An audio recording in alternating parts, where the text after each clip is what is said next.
Muy bien. Muchas gracias otra vez por invitarme. Me encanta ver esto.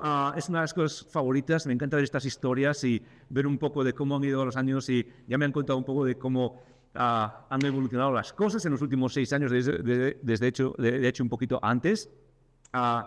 Y de verdad vengo con un montón de ganas hoy. Y el propósito de lo que vamos a hablar hoy es ser parte de la celebración. Voy a intentar simplemente, mi propósito es poner algo aquí que eleve más lo que llevas dentro.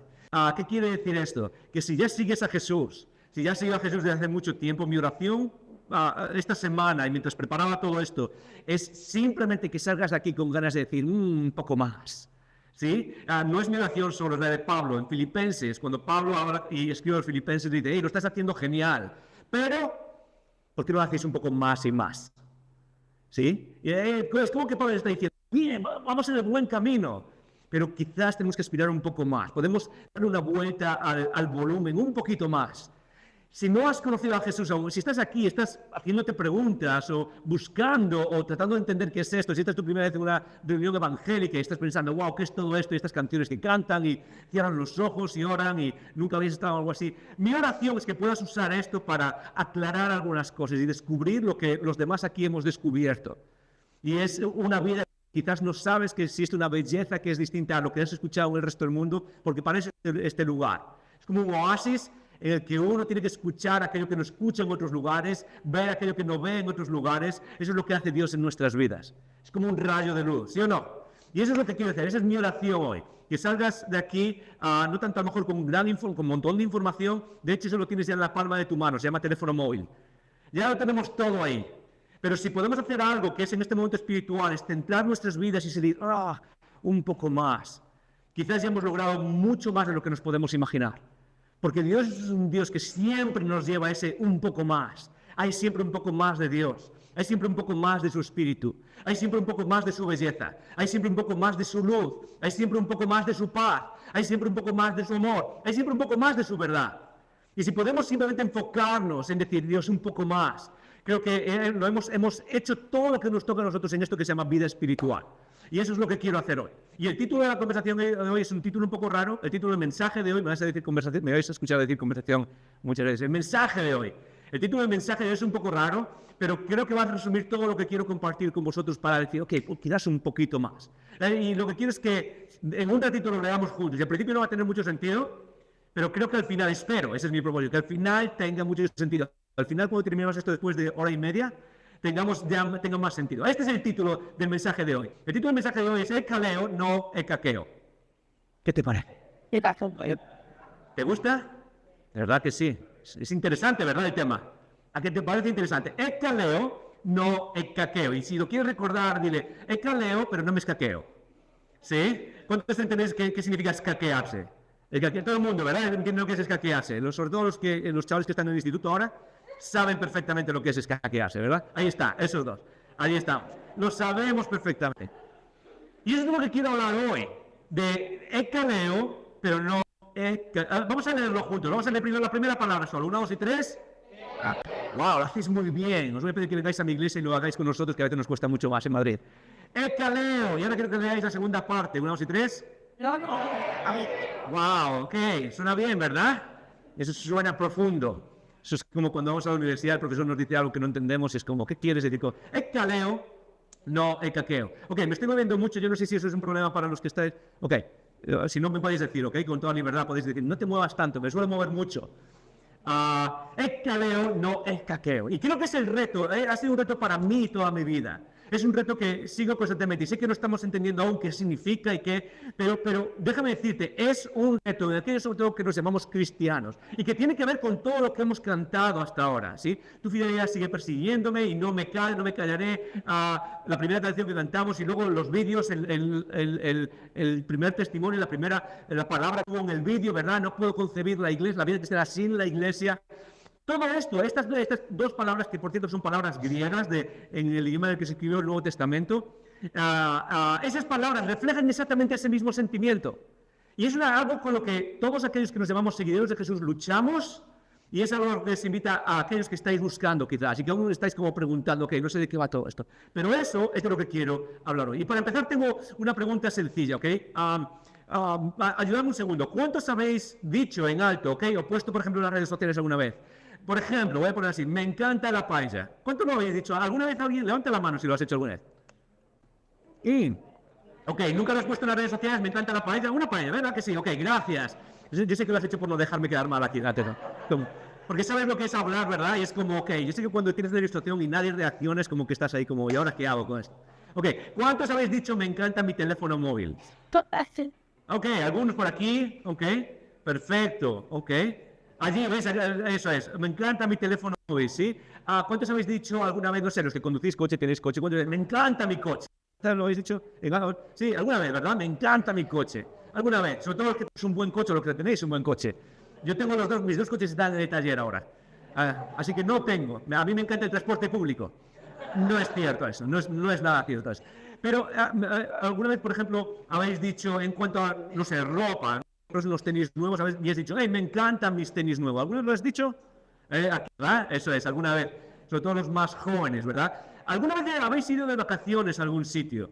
Quizás en España es precioso, costas, norte, sur, este, oeste, o quizás fuera de España y has dicho, oh, me encanta este lugar, con una foto en las redes sociales. ¿Alguna vez lo has hecho? Levanta la mano. ¿Alguna vez has dicho, más, voy acertando ya un poco más? Me encanta, ¿verdad? Son cosas que repetimos constantemente, ¿sí? ¿Alguna vez, por ejemplo, has ido a ver una película o algún, no sé, un concierto, algo de arte, de show, y has dicho, wow, me encanta esto, con una foto en las redes sociales? ¿Alguna vez lo has hecho? Levanta la mano, sí, ayúdame. Eso es, constantemente, ¿sí o no? Constantemente estamos evaluando las cosas de nuestro alrededor, de lo que me encanta, ¿sí? Me encanta, y lo dice incluso el anuncio de McDonald's, ¿verdad? Me encanta McDonald's, y no sé si alguno está McDonald's, pero no es algo de lo que presumir. Si trabajas en McDonald's, nada personal, pero todos repetimos frases como esas constantemente. Hey, me encanta lo que sea, me encanta estas vacaciones, me encanta este lugar. Uno de mis lugares favoritos en toda España, y no es que conozca muchísimo de España, me encanta visitar ahora Linares, y ayer he visto un poco de Linares, y es precioso, pero uno de mis lugares favoritos es en Cantabria. Se llama Reynosa, es un pueblo pequeñito en las montañas, y yo digo, me encanta, y a veces pongo fotos, ¿verdad? Y todos lo hacemos constantemente. Encontramos cosas que nos encantan. Ahora, no levantes la mano, no reacciones, pero te voy a hacer una pregunta. Te voy a hacer una pregunta para que pienses. Para algunos esta pregunta va a ser, ok, sí, pero para otros esta pregunta va a ser, ok, es una pregunta para pararnos y pensar. Y la pregunta es muy sencilla. ¿Cuántas veces has puesto, no tienes que reaccionar otra vez, no tienes que levantar la mano, pero cuántas veces has puesto, lo has dicho verbalmente en tu red social, canta la iglesia? Me encanta la iglesia. ¿Cuántas veces no solo lo has pensado, sino has hecho lo mismo que haces con esas vacaciones? Sacar una foto y ponerlo en las redes sociales y poner quizás hashtag me encanta la iglesia. Porque para algunos quizás es cierto, quizás algunos podemos llegar a pensarlo, pero ¿cuántos de nosotros estamos tan orgullosos, tanto quizás, de la iglesia, que estamos dispuestos incluso a ponerlo? Y te voy a invitar incluso ahora, si no lo has hecho nunca, pues sacar tu teléfono ahora mismo y decir, pues lo voy a poner, me encanta la iglesia. Y eso es lo que quiero quizás llevarte, ese es el objetivo de la conversación hoy, del mensaje de hoy. Quizás eso que parece tan raro, porque incluso suena un poco raro. De hecho, he toda mi vida siendo pastor. Los últimos 10 años en Madrid, antes en Estados Unidos, antes en Centroamérica, en muchos lugares. Y a la mayoría de la gente podemos decir, me gusta la paella, o me encanta la paella, me encantan mis tenis nuevos, me encanta ese viaje. Pero la frase de me encanta la iglesia es casi como que incluso suena rara.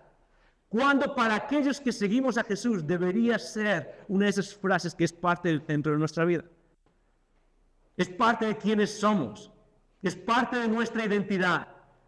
Y lo que quiero es quizás que recordemos eso. Porque una de mis experiencias, quizás, no sé si es la tuya, quizás lo es, pero una de mis experiencias que he visto con un montón de gente, muchas personas que nos llamamos seguidores de Jesús, es esta separación entre dos cosas distintas, que es como, a mí me encanta Jesús y me encanta Dios, pero esto de la iglesia, para muchas personas, y tanto para aquellos que seguimos a Jesús como para el mundo ahí fuera, incluso si no crees en Jesús, quizás estás ahora aquí con nosotros y quizás estás pensando eso, quizás lo has pensado. Yo no tengo de hecho era mi experiencia cuando era joven, cuando era adolescente, ¿Cuántos tenéis menos de 20 años? ¿Cuántos estáis aquí? Sí. Algunos, sí, en sueño alguno, ¿verdad? Sí. Tienen menos de 20 años en cada cana. ¿Cuántos tenéis menos de 20 años? ¿Por aquí? Ok. Yo, cuando tenía vuestra edad, ese era mi pensamiento. Mi pensamiento es, yo no tengo ningún problema con Dios. Todo lo que es Dios me gusta. Jesús, sigo a Jesús. Pero la iglesia... Y lo primero que quiero enseñarte, lo primero que quiero decirte y compartir contigo es que hay una verdad de la Biblia que corrige eso en nuestras mentes y que nos lleva a otro lugar completamente distinto. Y desde que Jesús habla hasta el final de esta Biblia, todo lo que dice ahí enseña una cosa. Y es que no puedes decir que amas a Dios y sigues a Jesús sin amar a la iglesia. Sin amar a la iglesia concretamente, específicamente. ¿Sí? No me refiero a eso de amar en términos generales, etc. No, como amas a otra persona y lo demuestras. ¿Sí? No se puede. Las dos cosas están de la mano. Las dos cosas van de la mano en las Escrituras. Las dos cosas van de la mano en toda la tradición, en 2000 años de historia. Piensa en esto. En 2000 años de historia, la idea de amar a Dios y seguir a Dios, la idea de seguir a Jesús y amar a Jesús y crecer y ser, va de la mano con esto que se llama iglesia. Déjame verlo en Efesios. En Efesios capítulo 3. Ok, voy a leer antes en el versículo 2, en el capítulo 2, versículo 13. Voy a leer un versículo solo. 2, de hecho. El 2.13 dice así: pero ahora en Cristo Jesús, ahora, fíjate cómo dice, ok, antes había algo, ahora hay algo distinto, pero ahora en Cristo Jesús, vosotros que en otro tiempo estáis lejos, di conmigo, lejos, ¿no? ¿Sí ves? Ok, un poco más alto, como si estuvieseis más lejos. 1, 2 y 3. Lejos, eso es. Ahora habéis sido hechos cercanos, di conmigo, cercanos. Eso es por sangre de Cristo Jesús. 14. Porque Él es nuestra paz, que de ambos pueblos hizo uno, derribando la pared intermedia de separación. Vamos a dejar ese texto ahí. Vamos a saltar al capítulo 3 ahora. En el capítulo 3, versículo 8, dice así. Vamos a leer 5 versículos. En el versículo 8 dice así. A mí, que soy menos, Pablo está escribiendo, Pablo escribe esta carta, ¿ok?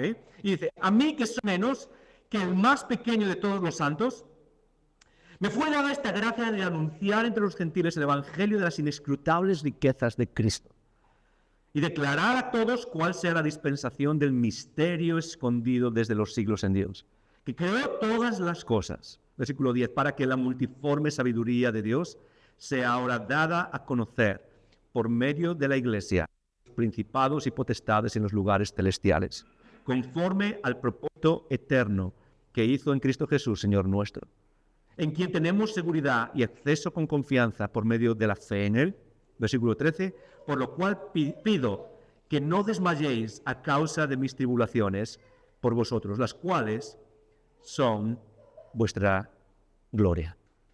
Lo que acabamos de leer para muchos es como, ok, ¿qué te voy a decir, verdad? Pablo siempre usa un lenguaje que es muy raro, es muy lejano para nosotros. Pero lo que le está diciendo básicamente es que Dios tiene un plan, ¿ok? Dios siempre ha tenido un plan, el master plan, el plan maestro. El plan maestro. Dios ha planificado el master plan. ¿Y cuál es el plan? ¿Qué es lo que Dios quiere de la humanidad? ¿Qué es lo que está buscando? Y eso es lo primero que hemos leído en el capítulo 2, ¿ok? Y las palabras quizás suena raro, pero la idea de pensar por un segundo en que en el capítulo 2 está hablando de algo que alguien, el ser humano, estábamos lejos, ahora estamos cerca. Y luego dice que estábamos enfrentados y ahora hay paz. Si podemos resumir lo que Dios quiere hacer en tu vida y en mi vida, en la humanidad en general, es simplemente esto, es reconciliación, reconciliación. Dilo conmigo, ¿los tres? Reconciliación. Yo no sé cuál es la imagen que tienes de Dios en tu vida, no sé cómo piensas cuando escuchas esta palabra, Dios, que viene a tu mente. Para muchos viene más la idea de un código moral, que tienes que hacer y tienes que dejar de hacer. Para muchos es eso, Dios. Para otros, Dios es una especie de religión y ritual y ritos. Ok, Dios es como tengo que hacer esto y tengo que ponerme de esta manera, ¿sí? Y arrodillarme en cierto lugar y tengo que levantarme y hacer ciertos gestos con las manos, ¿sí? Para muchos, Dios es eso. Pero si pudiésemos resumir qué es Dios y qué es lo que quiere de ti, lo que Él desea para ti, para mí, es paz, es reconciliación, sea lo que sea que eso signifique o que implique en tu vida, en nuestra vida, lo que Él quiere es paz. Y déjame decirte, no. Es suficiente de las personas y de los seres humanos, después de estar por 1000 sitios y haber estudiado demasiado, que lo que más necesitas en tu vida es paz. Muchos pasamos nuestra vida luchando por carrera, por finanzas. Y eso es importante, ¿ok? Muchos pasamos nuestra vida luchando por estatus o que nos reconozcan, etcétera, etcétera, etcétera. Vamos nuestra vida de error en error porque queremos que alguien nos quiera, nos ame, nos valide. Y déjame decirte que lo que Dios quiere, lo que más necesitas, y tú lo sabes, es simplemente un poco de paz. Y básicamente es lo que ofrece Dios. Es que en medio de este mundo que sabes perfectamente es un mundo de guerra, no hace falta leer las noticias demasiado para darte que el mundo existe en conflicto. No tienes que mirar mucho al espejo para darte cuenta que tú existes en conflicto dentro de ti mismo. Que estás luchando contigo mismo, contigo misma constantemente. ¿Y qué es lo que quiere Dios? ¿Qué es lo que te ofrece? ¿Qué es lo que te da? ¿Qué es lo que de verdad quiere para el mundo? Es darnos la reconciliación que al final pone cada cosa en su sitio.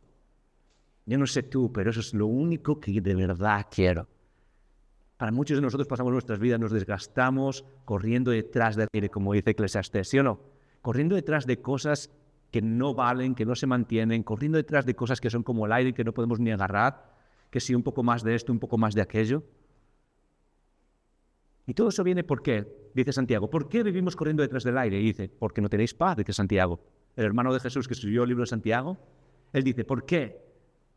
Dice, porque por las batallas que hay entre vosotros y dentro de vosotros. Dios quiere darnos paz. ¿Ok? Ese es el plan maestro. Es un buen objetivo, ¿sí o no? Yo no sé tú, pero quizás vale la pena escuchar lo que Él quiere darnos. Ahora, la pregunta para hoy es, ¿y cómo lo hace Dios? ¿Alguna vez te he preguntado eso? ¿Cómo lo hace Dios? ¿Cómo hace Dios para traer esa paz, para traer esa reconciliación al ser humano? Y quizás tenemos muchas respuestas y hay diferentes respuestas porque este libro es muy grande y explica diferentes cosas. Pero aquí nos acaba de decir cómo lo hace Dios. Versículo 8 dice, a mí que soy menos que el más pequeño de todos los santos, me fue dada esta gracia de anunciar entre los gentiles el Evangelio. Ahí está. El Evangelio, en la palabra original que está detrás de esa palabra Evangelio, significa buenas noticias. Y las noticias en el mundo en el que vivía Jesús y en el que vivía Pablo y en el mundo ese romano antiguo, significa buenas noticias por un problema militar. Es lo que significa.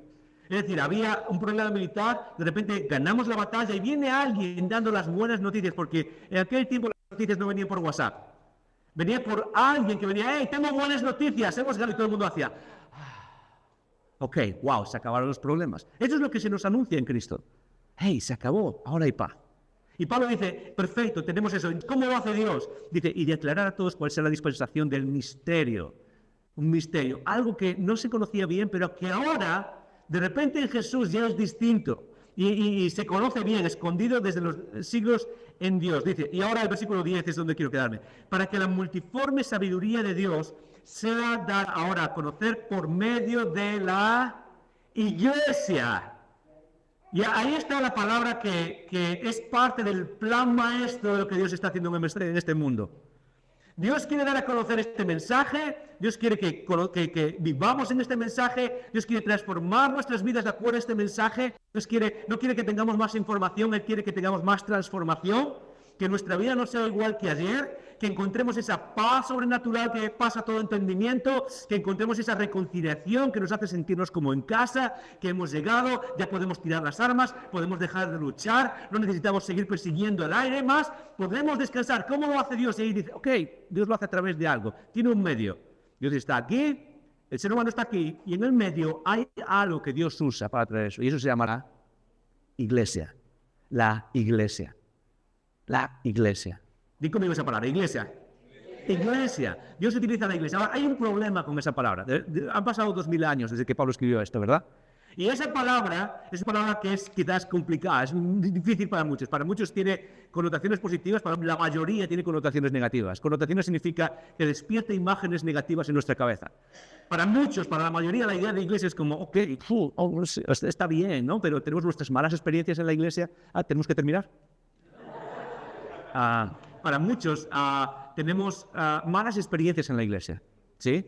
Eres parte de la iglesia desde hace mucho tiempo y sabes lo que es, no sé, no llevarte bien con alguien, que no te caiga bien alguien. Para el mundo y fuera también la iglesia tiene sus dificultades, ¿sí? Muchas veces hablas con la gente de fuera y hablan de la iglesia como si fuese esto que es, no sé, no es muy positivo. Pero esto es lo interesante. es que lo que os decía antes, que nuestro llamado es amar a Dios y amar a la iglesia. Las dos cosas están conectadas. Tiene que ver con esto. Y es parte de nuestra vida espiritual. ¿Por qué? Porque la iglesia siempre ha sido el plan de Dios para el mundo. Siempre. Siempre. Vivimos en un mundo totalmente individualista, donde nos vemos a nosotros simplemente como importa lo que hagamos como individuos. Y Pablo nos está recordando una cosa. Y es que Dios no actúa a través del yo, Dios actúa a través del nosotros. Que cuando Dios quiere hacer algo en este mundo, raramente lo hace a través del yo, lo hace a través del nosotros. Y cuando Él hace algo, Dios hace algo, y lo vamos a ver en un segundo, cuando Dios hace algo a través de un yo, siempre lo hace dirigido a despertar al nosotros. Nosotros es la clave de lo que Dios puede hacer en este mundo. Déjame hacer un pequeño repaso para que veas cómo esto es parte de Dios y cómo tú eres parte de un plan eterno. Como tú estando aquí sentada con todo esto que se llama iglesia, tú eres parte de algo que Dios pensó desde antes de empezar esto que se llama, esto que es el mundo. Cuando vamos a Génesis, vemos que el ser humano se cuenta en Génesis 1, 2 y 3 como el ser humano fue creado en el Edén, ¿verdad? Y de repente cayó, ¿verdad? Hubo la caída del ser humano, hubo el pecado, y de repente hubo la separación, estamos lejos de Dios, y de repente Dios los saca del Edén y los manda lejos. ¿Y qué es lo primero que pasa desde ese momento? Hay una imagen que cruza desde Génesis, desde que empieza el problema, hasta Apocalipsis, y se resume en dos palabras. Quiero que lo digan conmigo. La primera es templo, digo conmigo, templo. La segunda imagen, la segunda historia que corre, que cruza toda la Biblia es ciudad. Digo conmigo, ciudad. Ok, templo, ciudad.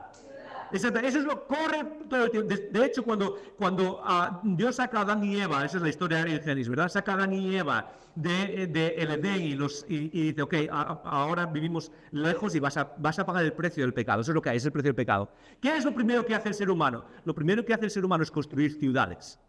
Ciudades. Es lo que hace. De hecho, eso lleva al famoso capítulo de Génesis, donde se habla de la construcción de Babilonia, de la gran Babilonia, la Torre de Babel, ¿verdad? Donde se construye y Dios divide los lenguajes, los idiomas. Pero ¿eso qué es? Ese es el intento de construir una ciudad.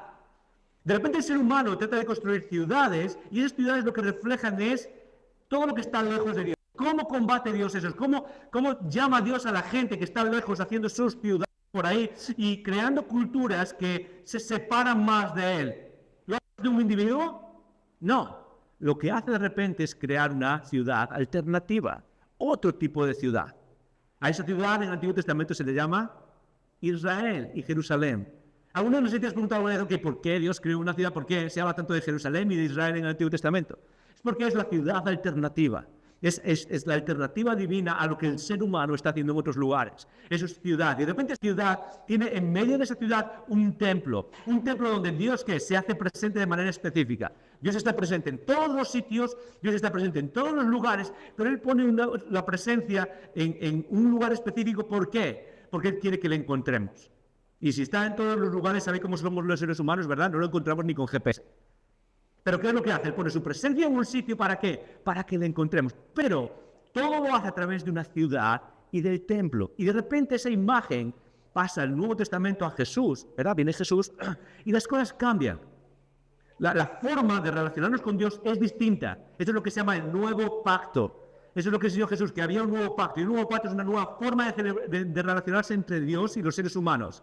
Y de repente las cosas cambian, pero hay algo que no cambia. Lo que era la ciudad y el templo del Antiguo Testamento, ¿ahora qué es? Es la iglesia.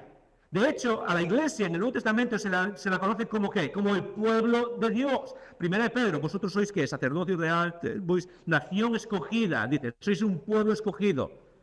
Dice, nos conoce como el templo de Dios, ¿sí o no? Se dice, vosotros sois el templo de Dios. Y el templo de Dios es yo individualmente soy el templo de Dios, pero más aún, cuando la Biblia escribe, dice, nosotros juntos somos el templo. ¿Sí? ¿Qué es el templo? Es cómo el mundo va a ver a Dios. Cuando la gente quiere conocer a Dios, lo que hacían en el Antiguo Testamento era, voy a mirar al mundo, voy a mirar al templo, voy a mirar qué es lo que hay ahí, cómo se hace eso. Ahora, ¿qué es lo que hacen? Ahora, para conocer a Dios, lo que hace es mirar a la iglesia. Y eso es lo que está diciendo Pablo aquí precisamente, que el plan de Dios siempre ha sido un nosotros. Di conmigo, nosotros. Di otra vez conmigo, nosotros. Siempre. yo creo que a veces subestimamos lo que Dios puede hacer con un nosotros y sobreestimamos demasiado lo que Dios puede hacer con un yo. A veces nos olvidamos de lo que Dios puede reflejar a un mundo entero con un nosotros.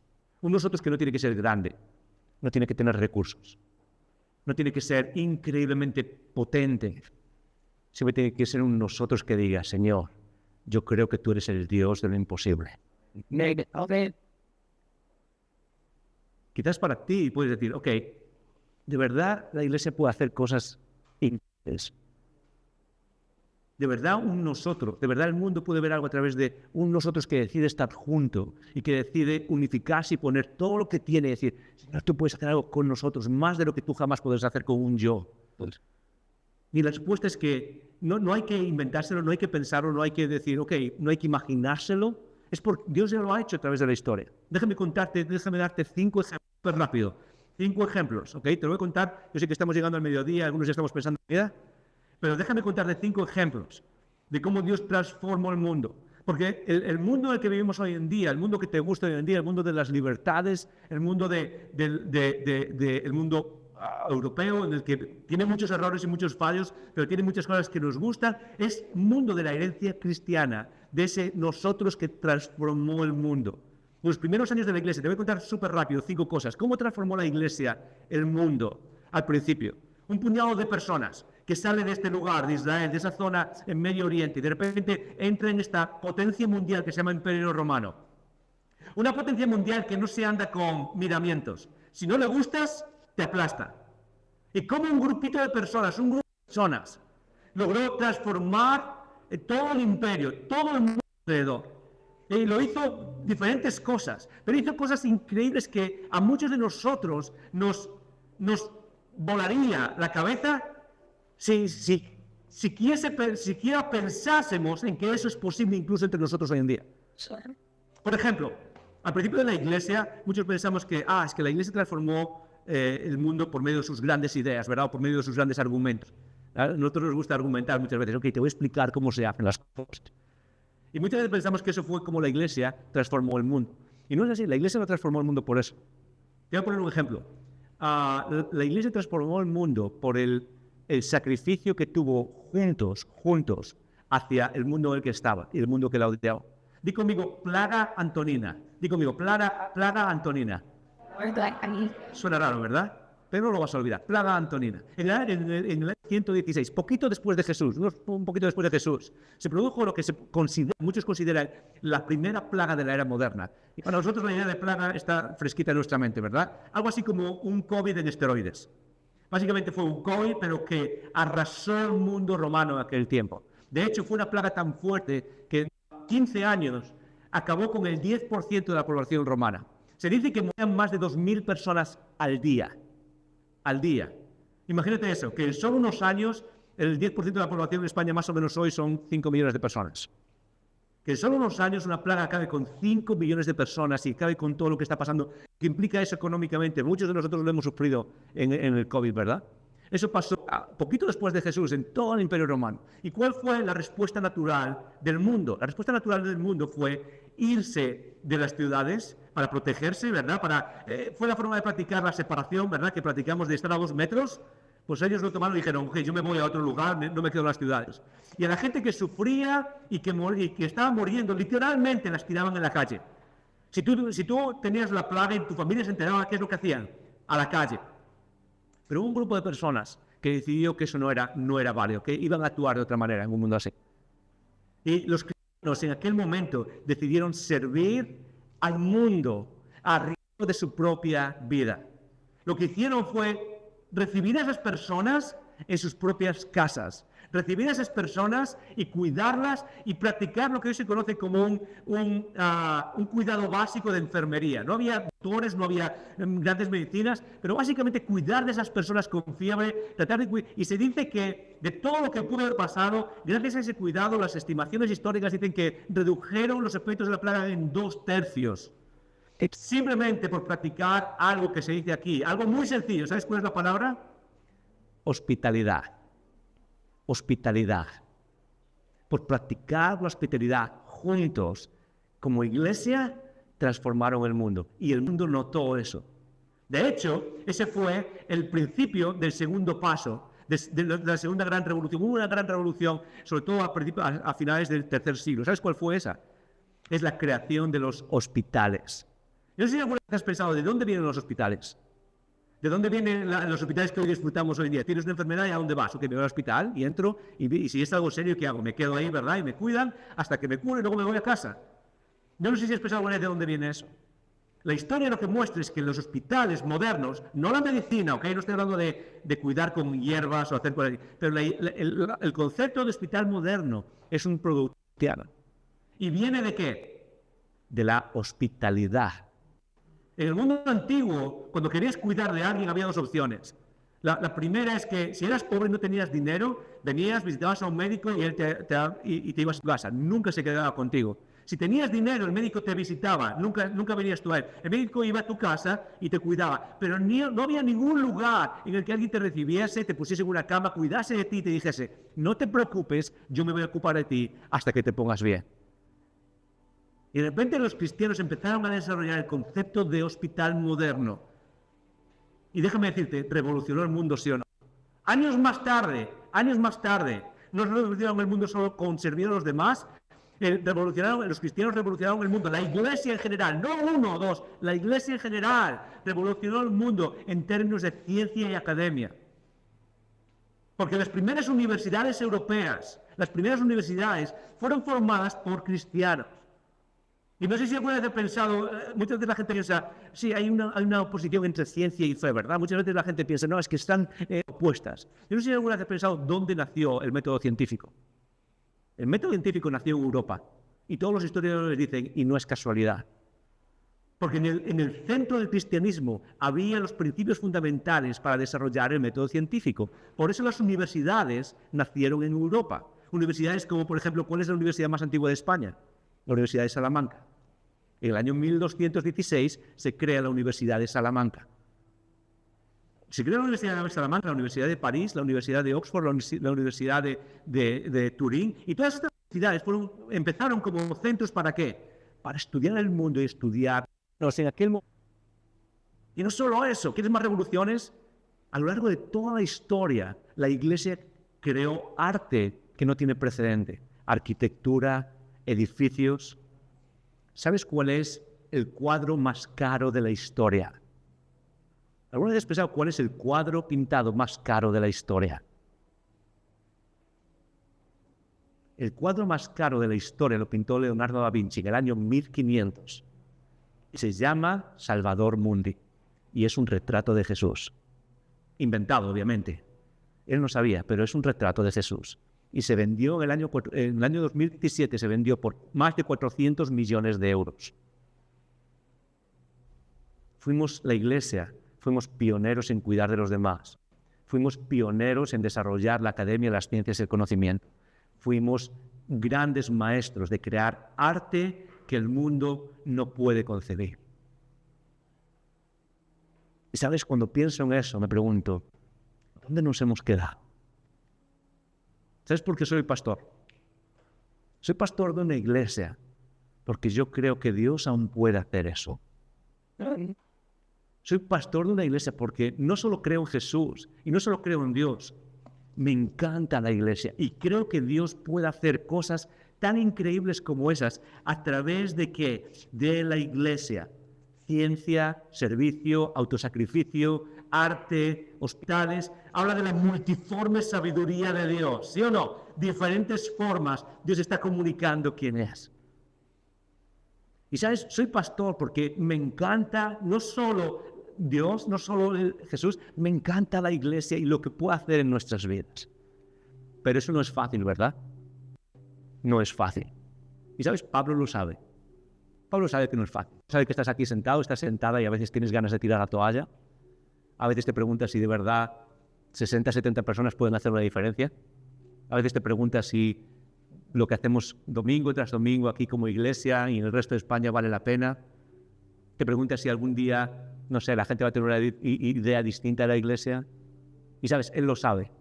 Por eso termina como termina lo que acabamos de leer. Fíjate lo que dice. Dice, en quien tenemos seguridad y exceso con confianza por medio de la fe en Él. Por lo cual, pido que no desmayéis a causa de mis tribulaciones por vosotros, las cuales son vuestra gloria. Vaya frase más rara. Vaya frase más rara.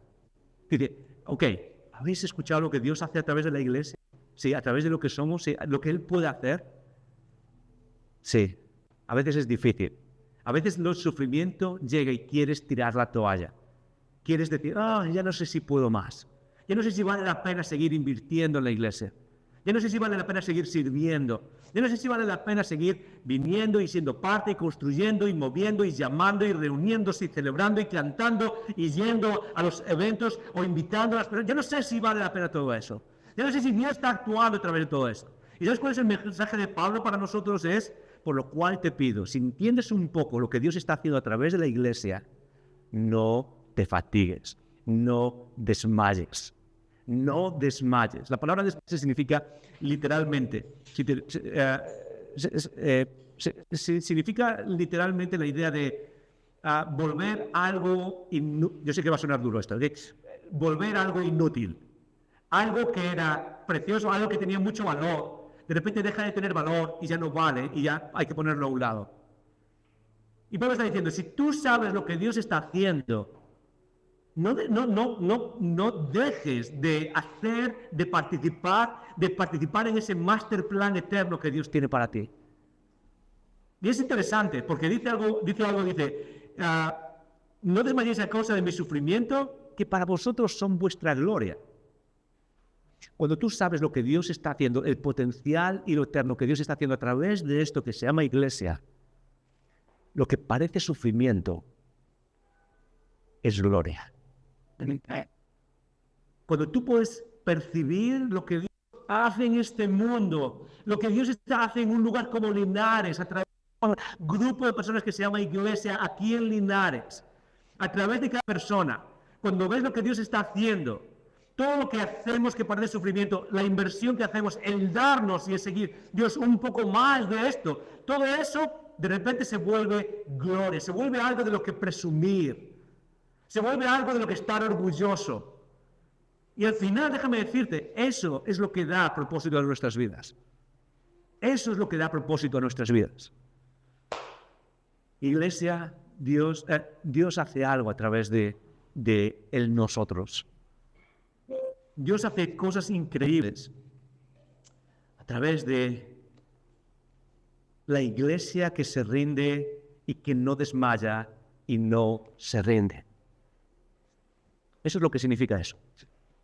Ekaleo es el nombre de la iglesia. Significa literalmente congregación. Significa literalmente iglesia. Ekakeo significa literalmente tirar la toalla. Somos los llamados, los que no tiran la toalla. Somos los llamados, los que no se rinden. Somos los llamados, los que no desfallecen, los que no desmayan.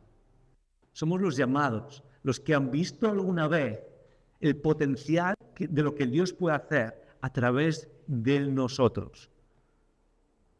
Ayer estaba caminando por las calles de Linares y me enseñaron los famosos grafitis de un grafitero que ahora no me acuerdo cómo se llama. Eso es, gracias. Lo sabéis bien. Y era como, wow. O sea, wow.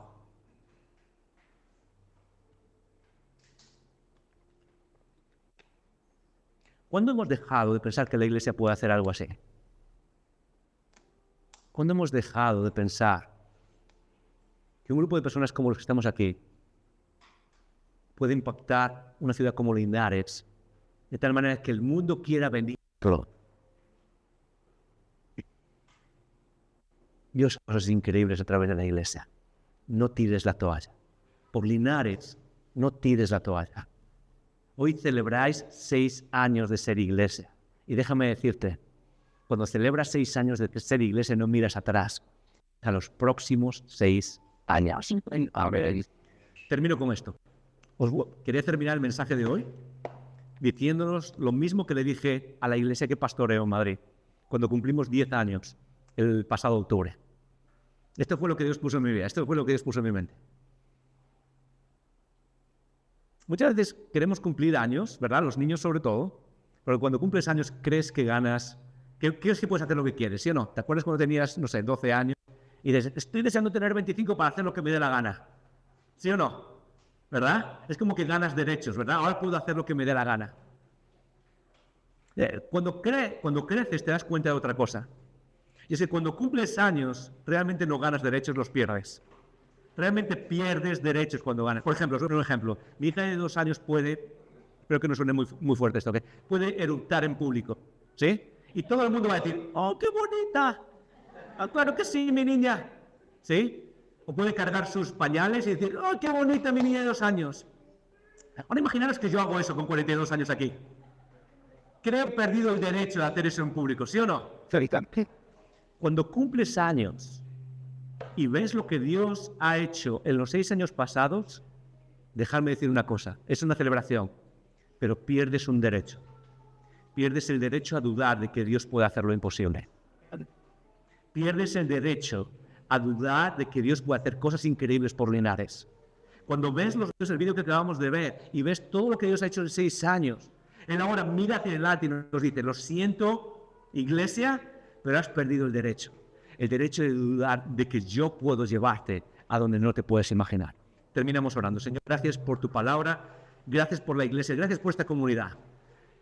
Yo quiero orar por cada persona y pedirte que bendigas a nosotros, que es iglesia aquí.